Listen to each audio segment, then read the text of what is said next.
muévete, muévete. ¡Que avances!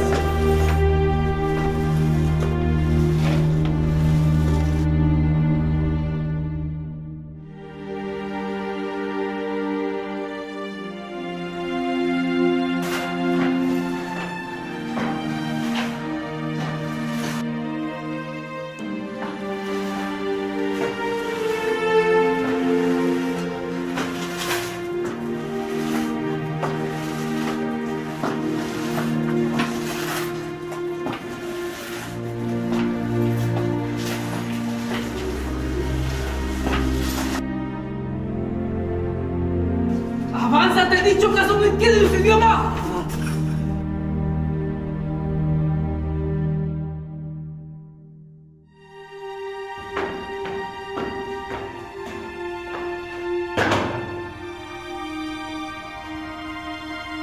¡Atrás! ¡Vamos, vamos, vamos, vamos! ¡Ya, ya!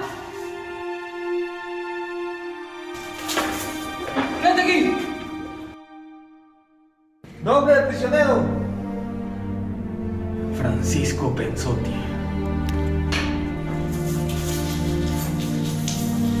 Ya, avanza, avanza. ¡Adentro! ¡Avanza!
La predicación evangélica en el Perú se inició con sufrimiento, con el padecimiento por la fe. La religión había sido usada por el virreinato español como un arma de control social, e instituciones como la Santa Inquisición habían perseguido, encarcelado y asesinado decenas de creyentes, protestantes y judíos.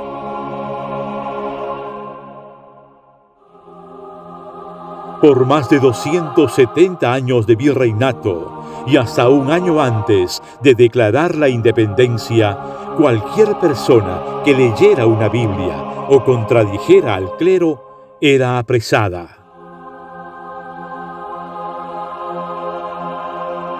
En tiempos de la colonia, el imperio español, un imperio católico, luego de las guerras de religión y de esta tensión que vivió desde el siglo XVI, iniciado la reforma y también iniciado la contrarreforma, España va a abrazar todas las resoluciones del Concilio de Trento, que van a ser resoluciones en su gran mayoría antiprotestantes. El Tribunal de la Santa Inquisición fue un organismo implantado por la Iglesia Católica con el fin de combatir las herejías. Ahora, la denominación de herejías era bastante amplia para la Inquisición. En realidad era el combatir todo movimiento que estuviera en contra de la Iglesia Católica, de su clero, del credo y de cualquier otra cosa. En tanto había sospecha de que alguna persona fuera hereje, la Inquisición tenía el poder y el apoyo estatal de poder extraer la confesión de los sospechosos por el modo que fuera. Es decir, muchas veces, y eso se ha probado históricamente, que aquellos acusados por la Santa Inquisición de ser herejes terminaron confesando sus herejías, aun cuando ellos no eran herejes, simplemente por la necesidad de que la tortura se detuviera. La congregación de los dominicos de Santo Domingo son los que gobiernan la Inquisición. La Inquisición, claro, nace de la España católica rancia, antievangélica y protestante. Y hay una influencia, claro, inicialmente no hay tanta influencia del Vaticano en el inicio de la Inquisición, pero que la Inquisición funcionó en el Perú y funcionó re bien, funcionó. No olvidemos que el primer mártir de la Inquisición en el Perú es francés, ¿no es cierto? Que Mathieu Saladé, que luego castellanizamos a Mateo Salado, que fue quemado en la Plaza de Armas por tener una Biblia o parte de una Biblia en francés. Ese fue el delito. Mateo Salado fue ajusticiado, asesinado por ser luterano, es decir, a los no católicos romanos les decían general luterano, pero él fue un ciudadano francés, Matei Salat, y entonces muy probablemente fue un hugonote, que eran los protestantes reformados de Francia. 20.000 de ellos fueron asesinados también en la noche trágica llamada de San Bartolomé. Toda la época colonial, 1492 hasta 1808, tenemos todo un tiempo de veto al protestantismo en América Latina.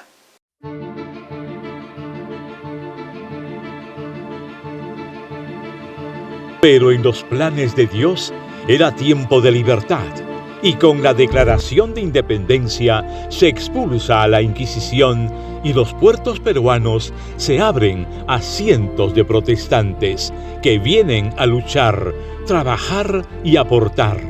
Entre ellos, el educador y colportor bíblico Diego Thompson. El Perú, desde este momento, es libre e independiente.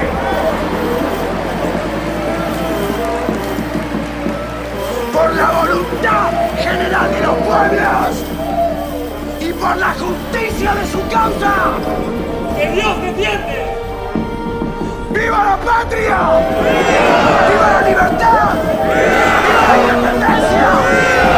¡Viva la patria! ¡Viva la libertad! ¡Viva la independencia!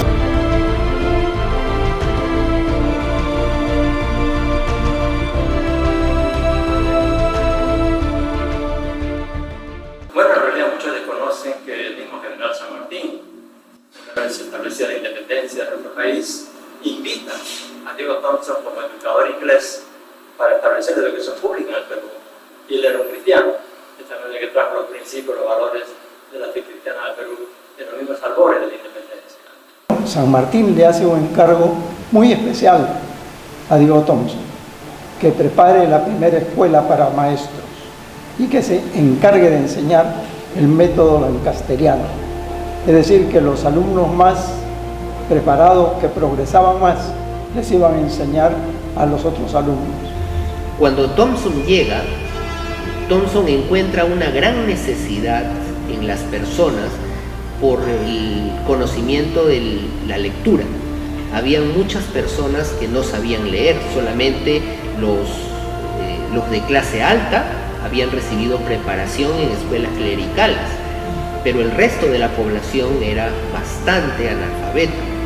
Thompson trata de vincularse con aquellos sacerdotes que tenían una preocupación social, es decir, desarrollar a las clases menos privilegiadas, dándole la posibilidad de aprender a leer. Thompson logra hacer que el pensamiento cristiano sea el que oriente la formación. Es por ello que recibe apoyo de sacerdotes. Ahora, no recibe apoyo de ningún arzobispo, no recibe apoyo de ningún cardenal, porque se sabía que en ese tiempo la Iglesia romana estaba apoyando a los realistas. La difusión de la Biblia, la proclamación del Evangelio de Cristo está muy ligada con la educación. Las corrientes de pensamiento libertario, tanto en Europa como en América Latina, eran generalmente identificados con actitudes anticatólicas. La francmasonería surge como un movimiento laico contrario a la jerarquía y las doctrinas católicas. Por eso se vincularon a este movimiento de las logias masónicas, Bolívar, San Martín y todos los libertadores. No olvidemos que en Europa, hasta la Reforma protestante, la educación era privilegio de la nobleza y del clero. El poblador humilde no tenía ninguna posibilidad de optar a una educación. Entonces, la primera escuela de educación pública laica de la historia aparece en Ginebra, por la Reforma, con la influencia de Calvino. Primera escuela abierta para el pobre, que no era ni hijo de príncipe, ni duque, ni conde, ni nada de eso. Así que esas influencias son las que trajo Diego Thompson, ¿cierto? San Martín le interesa ese énfasis en educación y lo incorpora. Entonces uno ve las raíces libertarias más vinculadas a las corrientes protestantes que a las corrientes católicas, por supuesto. Ahora, el sistema reformador ha sido considerado como un sistema de vanguardia desde la Edad Media, ¿no? Con el mismo Lutero. Y es más, hay escritos de filósofos contemporáneos, ¿no? Que hablan acerca de que la iglesia protestante es una iglesia novedosa y de cambio, porque a diferencia de la educación que es impuesta por medio del adoctrinamiento vertical, la educación protestante es una educación liberal que tiene elementos democráticos y de discusión. Y eso es lo que atrae a los libertadores, eso es lo que atrae probablemente a San Martín y a todos los que vienen con él. La nueva forma de pensar que Dios había dado con la Reforma permitió cambios inesperados desde el primer año de nuestra independencia. En el himno nacional realmente es muy grande la influencia. Si nosotros analizamos la estrofa que hoy se está entonando, pues nos damos cuenta que cuando se menciona acerca de los Andes, que en la cima de los Andes se coloca el pendón bicolor, nos está indicando que se pone a la patria, pone a la nación en el punto más alto, más cerca de Dios. En la segunda parte dice, cuando dice a su sombra vivamos tranquilos, está mencionando el Salmo 91 que dice que moraremos bajo la sombra del Omnipotente. Y tercero, y cuando dice que renovemos el gran juramento que le dimos al Dios de Jacob, ese juramento es judío, es el pacto de Abraham, justamente porque tienen esa herencia. Por lo tanto, es una estrofa netamente judeo-cristiana. Como España estaba más ligada justamente a la contrarreforma, pues los herederos de la reforma, ingleses, que eran enemigos de España, pues les interesaba la independencia de las naciones de América Latina justamente del dominio español, porque ellos tenían un monopolio cerrado que no permitía la presencia europea de manera integral. En ese sentido, entonces, ingleses como Cochrane, el caso también del mismo O'Reilly, tienes también, por ejemplo, a Miller, O'Higgins, son ingleses que vienen y colaboran con la independencia porque ellos eran enemigos de España y eran también herederos de la reforma protestante. Estaban en la educación y también en la guerra. Para esas son las dos grandes cosas que hicieron. Por lo tanto, los protestantes y los herederos de la reforma hemos sido participantes activos y directos de la independencia del Perú.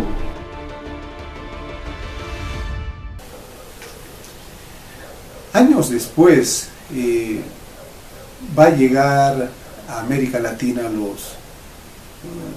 los misioneros. Primero son inmigrantes, tratados, luego vienen los colportores y luego vienen los misioneros. Más o menos en 1850 en Brasil y en Argentina, la presencia de misioneros enviados por iglesias grandes en Estados Unidos y también en Europa, pero más de los Estados Unidos van a tener su presencia en nuestros países. Y al Perú también van a llegar. 1849 va a llegar el primer capellán anglicano a Lima y se va a establecer la primera iglesia protestante, la iglesia anglicana. 1849 en el Callao, en Lima, hay mucho inmigrante europeo y la iglesia anglicana va a empezar a tener ya sus actividades más cúlticas. Ya en 1870 va a empezar algunos grupos de protestantes a reunirse también en el Callao, entre ellos de la señora Peterson. Ahora, aquí tenemos ya la presencia de inmigrantes y de misioneros que van a empezar ya a hacer cierta tarea, pero eso se va a dar más adelante, especialmente ya en 1886, cuando un poco antes también Pensotti ya visita el Perú.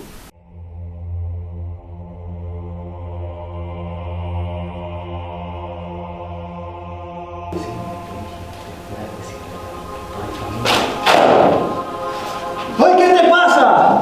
Me tienen harto con ese libro.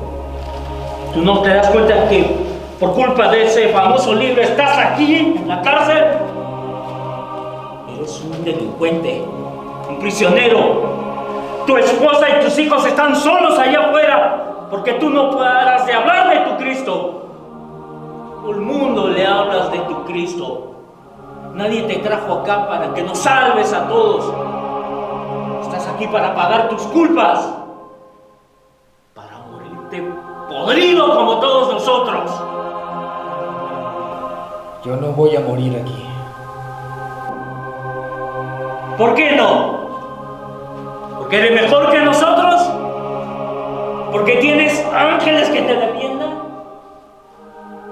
¿Dónde quedaría tu fe si ahora mismo acabo con tu vida?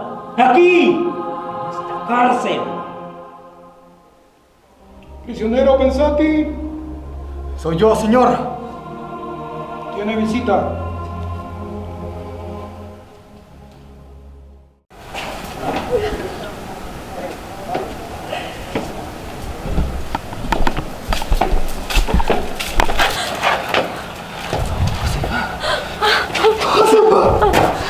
Josefa, ¿cómo estás?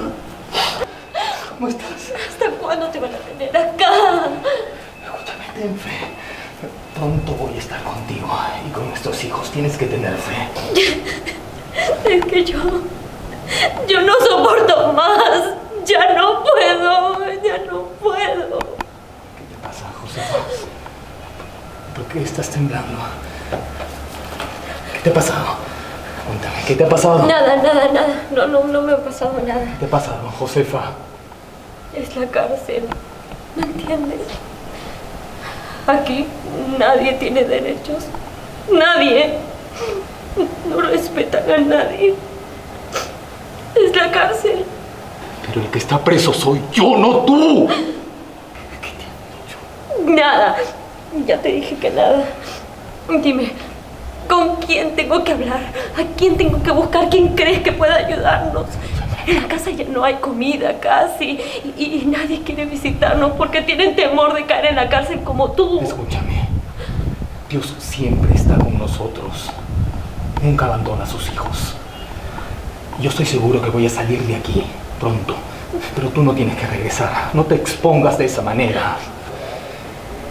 Dios quería que muchas personas escucharan su palabra, inclusive aquí en la cárcel. Ha venido mucha gente importante a visitarme. Todo lo que ahora parece tan malo solo es el inicio de grandes cosas.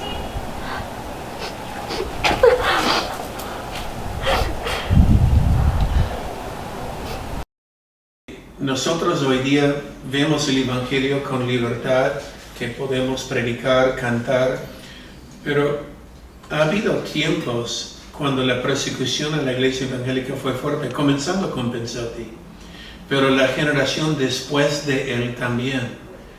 Yo recuerdo llegando aquí al Perú en el año 83, 84 y conversando con algunos de los ancianos de las iglesias, especialmente en provincias, cómo la gente tiraba en piedras o a veces apedrearon al mismo pastor o un cristiano, simplemente por ser cristiano.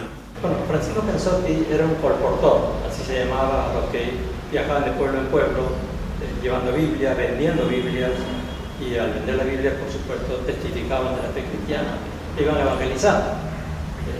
De esa manera que Pensotti llega a nuestro país con esa intención de traer el Evangelio, pero vendiendo la Biblia porque prácticamente no existían en nuestro país, ¿no? Pero al llegar al Perú, muy poco tiempo después fue encarcelado, estuvo en Real Felipe, una prisión terrible, ¿verdad? Y pasaron años, y recién cuando es liberado, comienza el proyecto a viajar por el país, ¿no? Pero con muchas dificultades, con muchas limitaciones. Hemos visto y tenemos el caso de Pensotti y el sufrimiento que fue objeto por proclamar el Evangelio de Cristo y difundir la Escritura. Pensotti es el gran pionero de la evangelización en el Perú, porque el impacto que él, de su ministerio, prácticamente abarcó todo Centroamérica y Sudamérica. Y como buen pionero, él sufrió los avatares del rechazo de una sociedad evidentemente muy conservadora, que se asustaba frente a un evangelio que realmente se sujetaba pues a la palabra y al conocimiento bíblico profundo que él tenía como buen metodista.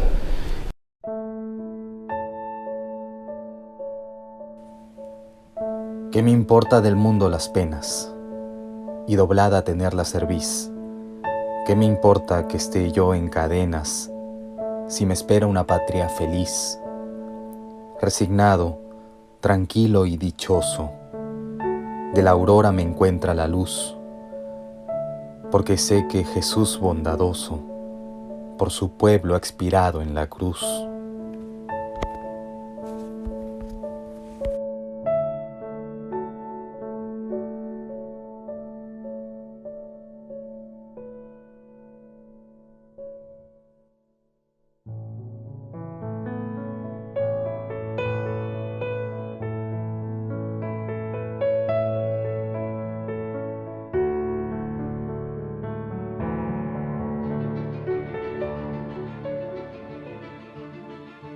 Las prisiones injustas que sufrió Pensotti, primero en Arequipa y luego en los calabozos de la fortaleza del Real Felipe, llegaron a ser publicadas en el New York Herald y generaron una gran reacción social a su favor y en contra de la persecución religiosa. Él sufrió cárcel, él fue perseguido, pero provocó una corriente opinión, primero en el país y luego fuera a nivel internacional, que hizo que todo el mundo se preocupara. Se pronunciaron intelectuales, las logias masónicas, las personas de influencia política y militar de aquel tiempo. ¿Qué es este asunto? Y la verdad, lo que él hablaba era lo que estaba justamente en las Escrituras, y eso generó una opinión internacional a favor de él por su libertad. Y él es el que pone los cimientos para la libertad de culto en el Perú y en América Latina. En 1890 recuperó su libertad después de 8 meses de cárcel para continuar con su obra y fundar oficialmente la primera iglesia metodista en el Perú.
El sufrimiento de Pensotti y otros precursores de su época abrieron las puertas para la llegada de decenas de misioneros que desde todos los rincones del mundo llegarían al Perú para fundar miles de iglesias.